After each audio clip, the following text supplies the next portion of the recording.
This Pokemon ball only cost me $3 online, and to be honest, it feels like it. But what I'm going to try and do is turn it into something a little bit more higher quality, a little bit more premium. Let's get started.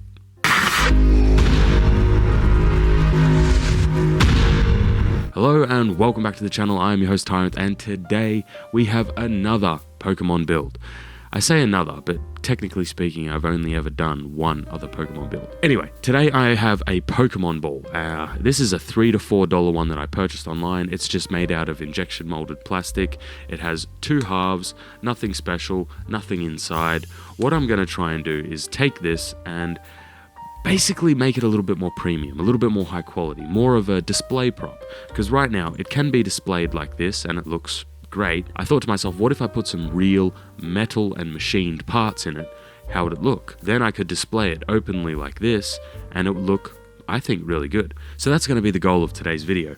Now, honestly, I'm not expecting this to be a very challenging build. I'm not going to be going above and beyond trying to make all these crazy parts.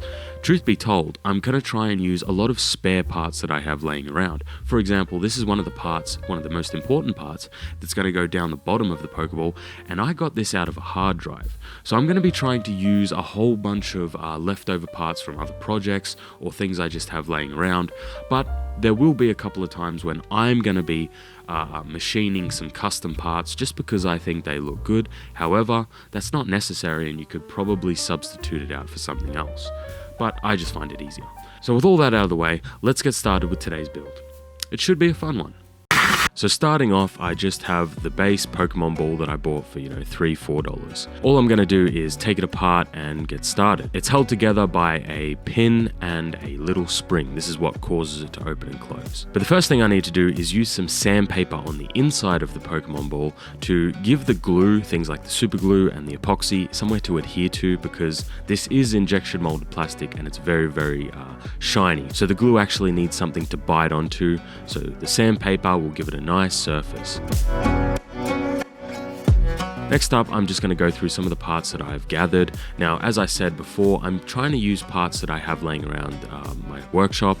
That is some parts from hard drives, a zip tie. The green parts that I'm using are leftover bits from other projects, but I'm sure you could buy something like a rhinestone. Next up here, I've got a full box of metal parts that are just offcuts, different, random scrap bits, parts that I machined that I didn't like.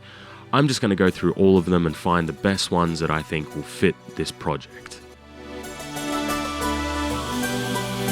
The first thing that I need to do is take these green pieces of resin and machine them down so they'll actually fit inside the little hard drive spaces. Next up, I'm going to polish them with a polishing compound because I want them to be nice and shiny and look good. And then I'm going to cut them to size, ready to be assembled.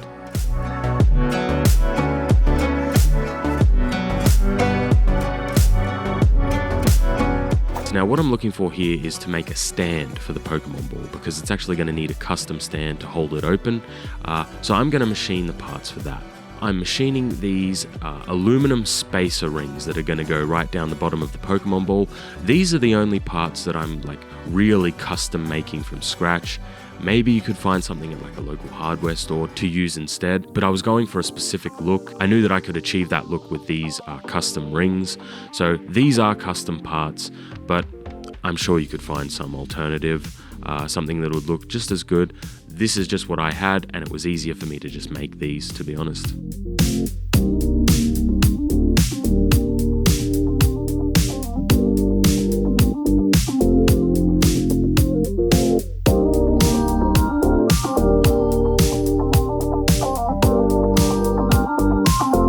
Now I'm just roughly spacing the two rings where I kind of want them to go, feeling out different parts and where I think I can space them, and just trying to get a general sense of how I want everything to go together. I'm going to use epoxy resin and super glue, just because some things are going to need to be super glued, some things can be epoxied, so it's a bit of a mix.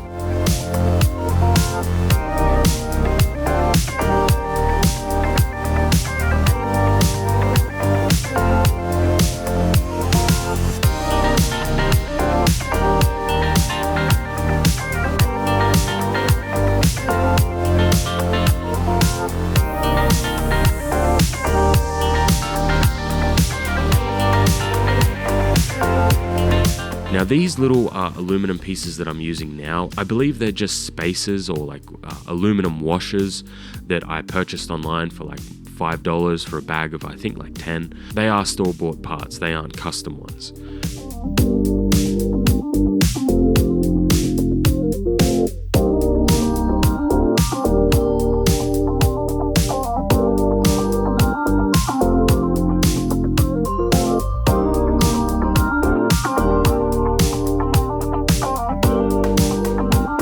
Next up, I'm just going to use some black acrylic paint to create some separation between the parts. I also added some weathering around the sides.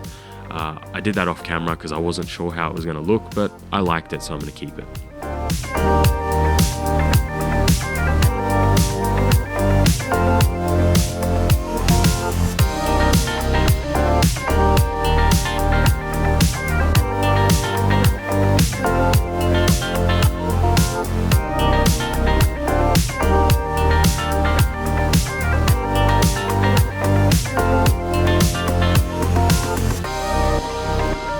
Next up, we're going to do the red side. Now, I'm just using whatever parts I can find, epoxying them in. The underside is far more detailed than the top side. That's only because you can't actually see a lot of the top side of the Pokeball, but I am using the same general layout for the top and bottom.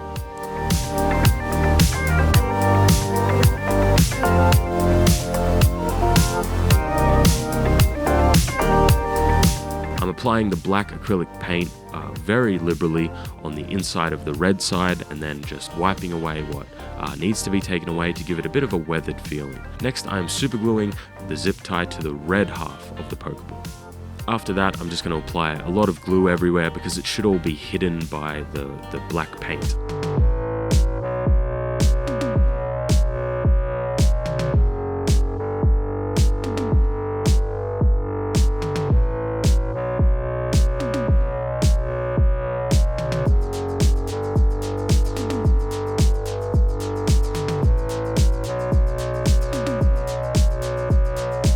Now these little brass bits I just bent into random shapes and then started supergluing into the Pokeball. I didn't really record any of the footage of the bending because it wasn't really too interesting. It was more finicky than anything else, and I wasn't actually sure I was going to use them. It wasn't until I did like the entire bottom side where I'm like, yeah, okay, I think this will look good. So all it was just some really thin brass wire. I used a pair of pliers, bent it into different shapes, and then a lot of super glue to get it to stay in.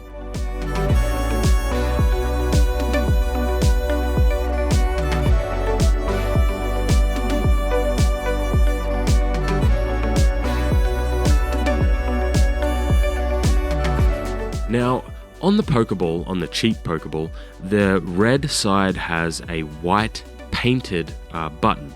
Now, I don't like this because the white doesn't actually match the bottom of the Pokeball, where the bottom of the Pokeball is actually white injection molded plastic.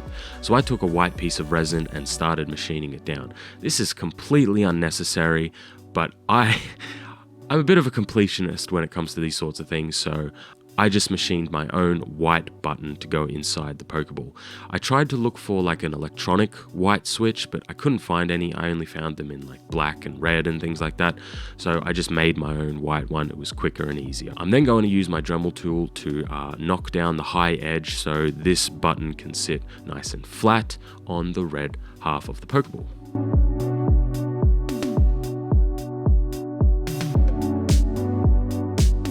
So now it's time to finish the Pokeball. I'm just going to press in the white button, put the two halves together, put the pin back in, and then put the little spring with the pin at the same time. And just like that, the Pokeball is done. It's finally finished. Now, as I mentioned earlier in the video, I also made a stand for it, which you'll see a little bit later in the beauty shots.